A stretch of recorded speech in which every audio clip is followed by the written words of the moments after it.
Bienvenue à Global Tax Talks, fiscalité en 60 secondes.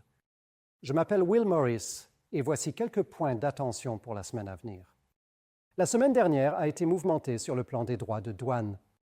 Si des droits de douane réciproques majorés par pays sont suspendus pour 90 jours, les droits de douane américains de base de 10% restent malgré tout en vigueur, tout comme les droits de douane sectoriels de 25% sur l'acier, l'aluminium et l'automobile, à quelques exceptions près pour le Mexique et la Chine.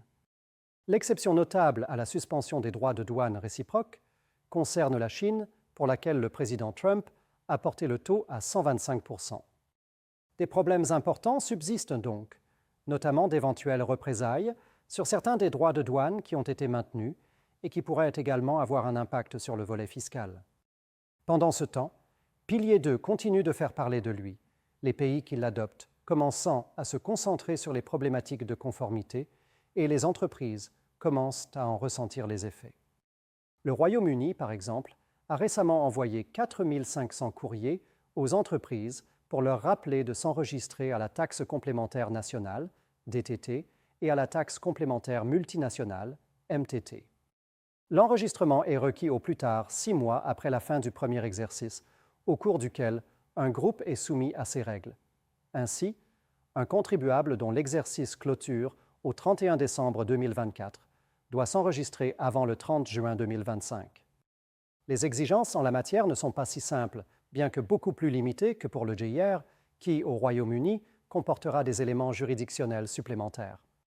On m'a dit que l'une des raisons pour lesquelles le gouvernement a envoyé ce courrier est qu'il a entendu dire que toutes les entreprises ne sont pas pleinement au courant du sujet. Comme je l'ai déjà dit à maintes reprises, même si la RPI peut évoluer, la loi actuelle est bien déjà en vigueur, et ne pas être préparé est donc risqué, comme le rappelle la référence du HMRC en matière de pénalités applicables. Et pour couronner le tout, Business Europe, une importante organisation commerciale à Bruxelles, a appelé la Commission européenne à réévaluer d'urgence sa position sur Pilier 2 afin, comme elle le dit, de prévenir des dommages économiques durables, garantir des conditions de concurrence équitables et préserver la compétitivité des entreprises européennes. Le fait que les États-Unis se tiennent désormais à l'écart du processus et que d'autres n'aient pas adopté cette solution pourrait donner l'impression qu'il s'agit d'une solution exclusivement européenne, au détriment même des entreprises européennes. L'organisation appelle donc la Commission à prendre des mesures immédiates pour garantir que les États-Unis n'exercent pas de représailles contre les entreprises européennes en raison de l'application de la RPII. En outre, elle appelle à ce que les règles Pilier 2 soient simplifiées. Enfin, cette organisation indique qu'une évaluation devrait être réalisée afin de déterminer comment les règles Pilier 2 peuvent intégrer des politiques fiscales qui soutiennent les objectifs écologiques et numériques ambitieux de l'Union européenne définis dans le Pacte pour une industrie propre. Excellente question à suivre.